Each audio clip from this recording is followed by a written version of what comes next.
Salam sejahtera dan selamat pagi, terutamanya kepada semua murid-murid tahun 5. Selamat datang saya ucapkan ke sesi PDPR Sejarah pada pagi ini. Pada pagi ini kita akan meneruskan dengan unit yang ke-6, iaitu Sejarah Kemerdekaan. Dan sebelum kita meneruskan perbincangan dalam tajuk ini, marilah kita melihat dahulu SP dan SK kita. Okey. Baik, standard kandungan 7.3 Sejarah Kemerdekaan. Standard pembelajaran 7.3.1 menyatakan peristiwa ke arah perjuangan kemerdekaan. 7.3.2 menamakan tokoh-tokoh yang berjuang ke arah kemerdekaan. Dan 7.3.5 menyatakan pengorbanan tokoh-tokoh pejuang kemerdekaan yang boleh dicontohi.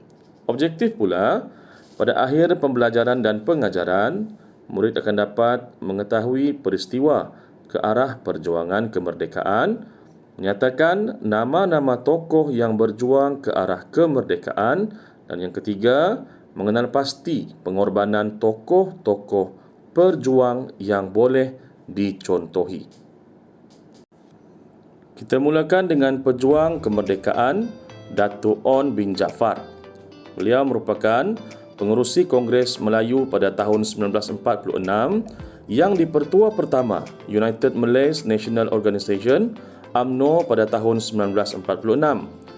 Beliau pernah dilantik sebagai Menteri Besar Johor, menggerakkan orang Melayu untuk bersatu menentang penubuhan Malayan Union, dan seterusnya beliau menjadi pengasas Independence of Malaya Party IMP. Ini adalah pejuang yang pertama yang kita nyatakan dalam tajuk ini, Datuk On bin Jaafar. Dari Datuk On bin Jaafar, kita beralih pula kepada Dr. Burhanuddin Al-Helmi. Dr. Burhanuddin Al-Helmi, beliau merupakan yang dipertua kedua Parti Kebangsaan Melayu Malaya PKMM pada tahun 1945. Memimpin Parti Islam Semalaya PAS pada tahun 1956 dan memperjuangkan konsep Melayu Raya dan memimpin Kesatuan Rakyat Indonesia Semenanjung KRIS. Ini adalah Dr. Burhanuddin Al-Helmi. Seterusnya, Ahmad Bostamam yang merupakan Ketua Angkatan Pemuda Insaf API pada tahun 1946. Menubuhkan Parti Rakyat Malaya PRM pada tahun 1955 dan beliau menerbitkan Akhbar Suara Rakyat dan Voice of the People. Seterusnya, Tunku Abdul Rahman Putra Al-Haj Ibni Almarhum Sultan Abdul Hamid Halim Shah yang merupakan yang dipertua kedua UMNO. Beliau merupakan pengasas Parti Perikatan pada tahun 1952 dan mengetuai rombongan kemerdekaan Persekutuan Tanah Melayu ke London pada tahun 1956. Beliau seterusnya dilantik sebagai Perdana Menteri Persekutuan Tanah Melayu yang pertama. Tokoh seterusnya Ishak Haji Muhammad. Ishak Haji Muhammad meletak jawatan sebagai Magistrate kelas 3 pada tahun 1934 untuk bergiat aktif dalam politik. Ishak Haji Muhammad juga merupakan pengasas Akhbar Utusan Melayu dan memimpin Parti Buruh Malaya pada tahun 1957. Buku-buku di bawah itu adalah merupakan hasil karya tulisan Ishak Haji Muhammad. Seterusnya, Abu Bakar Al-Bakir. Beliau menubuhkan Mahat Al-Ihya Al-Sharif pada tahun 1934. Beliau juga bertanggungjawab menganjurkan persidangan Majlis Agama Tertinggi Semalaya MATA pada tahun 1948 dan mengetuai Hizbul Muslimin pada tahun 1948 juga. Ini adalah Tun Tan Cheng Lock yang merupakan Presiden All Malayan Council of Joint Action AMCJA pada tahun 1945. Presiden Malayan Chinese Association MCA yang pertama pada tahun 1949 dan membawa MCA bergabung dengan UMNO dalam penubuhan Parti Perikatan. Tun Tan Cheng Lock berperanan untuk memupuk perasaan taat setia masyarakat Cina kepada negara. Tokoh seterusnya, Tun Abdul Razak bin Datuk Husin. Tun Abdul Razak bin Datuk Husin merupakan ahli rombongan kemerdekaan Persekutuan Tanah Melayu ke London. Beliau memperkenalkan Penyata Razak pada tahun 1956 dan juga merupakan timbalan Perdana Menteri Persekutuan Tanah Melayu yang pertama pada tahun 1957. Beliau menjadikan bahasa Melayu sebagai bahasa penghantar. Baiklah, dalam gambar ini merupakan Datuk Abdul Wahab bin Toh Muda Abdul Aziz. Beliau menentang penubuhan Malayan Union dan merupakan setiausaha UMNO yang pertama pada tahun 1946. Beliau mewakili Raja-Raja Melayu dalam rombongan kemerdekaan Persekutuan Tanah Melayu ke London pada tahun 1956 dan merupakan Menteri Besar Perak yang pertama. Tokoh yang seterusnya yang kita dapat lihat dalam gambar ini merupakan Tun H.S. Lee yang mengetuai MCA Selangor pada tahun 1949. Pemimpin penggerak kerjasama UMNO MCA dan penggerak ke arah kerjasama antara kaum. Beliau juga merupakan ahli rombongan kemerdekaan Persekutuan Tanah Melayu ke London pada tahun 1956 dan berperanan sebagai Menteri Kewangan Persekutuan Tanah Melayu yang pertama.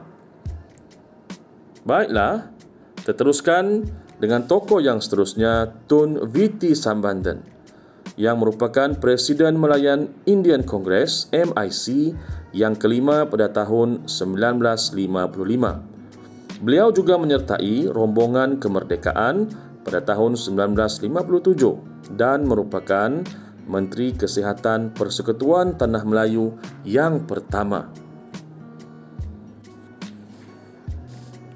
Tokoh yang seterusnya, Tun Dr. Ismail bin Dato' Abdul Rahman, timbalan yang di-Pertua UMNO pada tahun 1951 dan wakil UMNO untuk berunding dengan MCA bagi membentuk Parti Perikatan pada tahun 1951 hingga 1952. Kita lihat pula subtajuk yang seterusnya, ke arah menuntut kemerdekaan. Ke arah menuntut kemerdekaan, umum kita mengetahui Tanah Melayu dahulu telah dijajah oleh kuasa Inggeris dan Jepun. Keperitan akibat dikuasai oleh penjajah menyebabkan rakyat bangkit untuk menuntut kebebasan tanah air. Betul, bila kita dijajah, kita tidak ada kebebasan untuk menentukan segala-galanya. Kita tidak bebas untuk mencari rezeki, kita tidak bebas untuk ke sana kemari. Kita kena hidup mengikut acuan dari penjajah. Permuafakatan masyarakat dan pemimpin pelbagai kaum memudahkan proses mencapai kemerdekaan Persekutuan Tanah Melayu. Ini pentingnya perpaduan antara kaum. Peristiwa perjuangan menuntut kemerdekaan negara adalah seperti yang berikut. Kita tengok. Kita tengok tahun 1942 sehingga 1945. Ketika itu berlakunya pendudukan Jepun. Jepun terkenal dengan kezaliman dia. Kalau kita tengok filem-filem sebelum ni, filem yang berkaitan dengan kemerdekaan negara, bila negara kita dijajah oleh Jepun, kita akan dapat melihat kekejaman tentera Jepun. Pendudukan Jepun menyebabkan banyak kesengsaraan. Pemimpin tempatan bangkit menggerakkan perjuangan untuk mendapatkan kemerdekaan. Pemimpin-pemimpin yang kita sebutkan tadi, yang kita kenali tadi, mereka adalah yang menggerakkan gerakan untuk kemerdekaan. Seterusnya, pada tahun 1946 sehingga 1948, Malayan Union, British memperkenalkan Malayan Union yang merupakan bentuk penjajahan baharu. Ini menyebabkan ramai orang Melayu, orang Bumi Putra pada waktu itu tidak begitu bersetuju. Mereka ingin menghapuskan kuasa Raja-Raja Melayu dan orang Melayu telah dipimpin oleh Datuk On bin Jaafar untuk bangkit menentang Malayan Union ini. Kemudiannya, bila berlakunya penentangan, Malayan Union ini digantikan dengan Persekutuan Tanah Melayu pada tahun 1948. Seterusnya pada tahun 1948 pula berlakunya ancaman komunis. Komunis ni juga sinonim dengan kekerasan. Parti Komunis Melaya PKM melakukan kezaliman seperti membunuh, memusnahkan lombong biji timah dan ladang getah. Suka hati dia saja. Okey, jadi perkara ini perlu dihentikan. Okey, keganasan komunis mengakibatkan darurat diisytiharkan di seluruh negara pada tahun 1948. Kemudian berlakunya rundingan baling pada tahun 1955, tetapi ianya gagal. Pada tahun 1960, darurat diisytiharkan tamat. Pada tahun 1960, darurat pun diisytiharkan tamat. Sekarang kita tengok garis masa dari tahun 1945 hingga 1951. Baiklah, pada waktu itu, pada tahun 1945 hingga 1951 telah muncul parti-parti politik ini. Mereka muncul untuk sama-sama berjuang, membawa idea, menggerakkan gerakan ke arah kemerdekaan. Parti Kebangsaan Melayu Malaya PKMM pada tahun 1945. Seterusnya United Malay National Organisation UMNO pada tahun 1946. Malayan Indian Congress MIC pada tahun 1946, Hizbul Muslimin juga pada tahun 1948, Malayan Chinese Association pada tahun 1949, Parti Islam Semalaya PAS pada tahun 1951. Kemudian apa berlaku selepas itu? Tengok garis masa. Pada tahun 1955 berlakunya pilihan raya bagi pilihan raya Majlis Perundangan Persekutuan. Parti Perikatan. Parti Perikatan ni ada 3. Dia dianggotai oleh UMNO, MCA dan MIC. Telah ditubuhkan bagi menghadapi pilihan raya. Setiap parti politik mewakili setiap kaum, iaitu Melayu, Cina dan India. Dan Parti Perikatan menang dalam pilihan raya ini. Melayu dia diwakili oleh Parti UMNO, Cina diwakili oleh MCA dan India diwakili oleh MIC. Dan perikatan ini memenangi pilihan raya. Okey, Tunku Abdul Rahman dilantik sebagai Ketua Menteri dan Parti Perikatan telah berunding dengan British untuk mendapatkan kemerdekaan. Okey, ini pada tahun 1955. Pada tahun 1956, rundingan di London telah berlaku. Wakil Raja-Raja Melayu dan wakil Parti Perikatan berangkat ke London. Mereka berangkat ke London.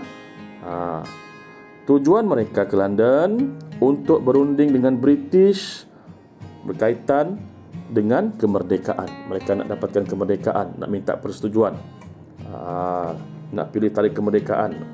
Itu tujuannya. Kemudian pada tahun 1957, kemerdekaan Persekutuan Tanah Melayu. Ini yang kita selalu nampak dalam TV. Setiap kali sambutan hari kemerdekaan, ada tokoh yang melaungkan perkataan merdeka. Di sinilah sejarahnya. Okey. Tunku Abdul Rahman mengisytiharkan kemerdekaan Persekutuan Tanah Melayu pada 31 Ogos 1957. Okey. Jadi sampai di sini dulu. Cikgu akan bagi awak tugasan selepas ini. Okey, sekian dan terima kasih.